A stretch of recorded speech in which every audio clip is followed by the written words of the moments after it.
ಈಗ ಕರ್ನಾಟಕದಲ್ಲಿ ಸಚಿವ ಸಂಪುಟ ವಿಸ್ತರಣೆಯ ಕಸರತ್ತು ನಡೀತಾ ಇದೆ. ಇವತ್ತು ಫೈನಲೈಸ್ ಆಗುತ್ತೆ, ನಾಳೆ ಫೈನಲೈಸ್ ಆಗುತ್ತೆ, ಇವತ್ತು ರಾತ್ರಿ ಆಗೇ ಬಿಡುತ್ತೆ, ನಾಳೆ ಘೋಷಣೆ ಮಾಡೇ ಬಿಡ್ತಾರೆ ಅಂತ. ಬಟ್ ಅದ್ಯಾಕೋ ಗೊತ್ತಿಲ್ಲ, ಕಾಲ ಸನ್ನಿಹಿತ ಆಗ್ತಾ ಇಲ್ಲ ಇವ್ರುಗಳಿಗೆ. ಕಾದು ಸುಸ್ತಾಗಿ ರಾಜ್ಯ ನಾಯಕರು ಅಂತೆ ನೋಡಿ.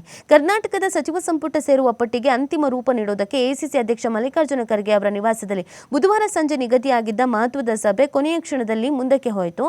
ಪಟ್ಟಿಗೆ ಕಾಂಗ್ರೆಸ್ನ ವರಿಷ್ಠ ನಾಯಕ ರಾಹುಲ್ ಗಾಂಧಿ ಅವರ ಅಂಕಿತಕ್ಕಾಗಿ ರಾಜ್ಯ ಕಾಂಗ್ರೆಸ್ನ ನಾಯಕರು ಕಾದು ಕಾದು ಕಾದು ಸುಸ್ತಾಗಿ ಹೋಗ್ಬಿಟ್ಟಿದ್ದಾರೆ.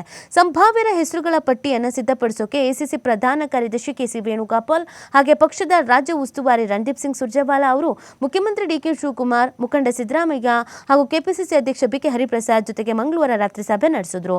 ಬುಧವಾರ ಸಂಸತ್ ಕಲಾಪ ಮುಗಿದ ಬಳಿಕ ಮತ್ತೊಮ್ಮೆ ಸಭೆ ನಡೆಸಿ ಪಟ್ಟಿ ಅಂತಿಮಗೊಳಿಸಲಾಗುವುದು. ಈ ಸಭೆಯಲ್ಲಿ ಖರ್ಗೆ ಹಾಗೂ ರಾಹುಲ್ ಭಾಗಿಯಾಗಲಿದ್ದಾರೆ ಅಂತಲೂ ತಿಳಿಸಿದ್ರು.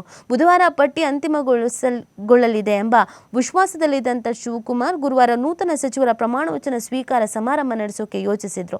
ಇದಕ್ಕಾಗಿ ಅಗತ್ಯ ಸಿದ್ಧತೆ ಮಾಡಿಕೊಳ್ಳುವಂತೆ ಅಧಿಕಾರಿಗಳಿಗೆ ಸೂಚಿಸಿದ್ರು. ಲೋಕಭವನಕ್ಕೂ ಮುಖ್ಯಮಂತ್ರಿ ಮಾಹಿತಿ ನೀಡಿದ್ರಿಂದ ಅಲ್ಲೂ ಸಿದ್ಧತೆಗಳು ನಡೆದಿದ್ವು. ಬುಧವಾರ ಸಂಸತ್ ಕಲಾಪದ ಬಳಿಕ ರಾಹುಲ್ ಅವರು ವಿಶೇಷ ಪತ್ರಿಕಾಗೋಷ್ಠಿ ನಡೆಸಿದ್ರು. ಈ ಹಿನ್ನೆಲೆಯಲ್ಲಿ ಕೈ ನಾಯಕರು ಸಭೆಯನ್ನ ಮುಂದೂಡಲಾಯಿತು. ಸೊ ಕಾಯ್ಕೊಂಡು ಕೂತಿದ್ದಾರೆ, ಗೊತ್ತಿಲ್ಲ ಏನಾಗತ್ತೆ ಅಂತ. ಇವತ್ತು ನಾಳೆ ಅಂತ ಮುಂದಕ್ಕೆ ಹೋಗ್ತಾನೆ ಇದೆ. ಒಂದು ಫೈನಲ್ ಡಿಸಿಷನ್ಸ್ ಅನ್ನ ತೆಗೆದುಕೊಳ್ಬೇಕಾಗತ್ತೆ, ನೋಡ್ಬೇಕಾಗತ್ತೆ.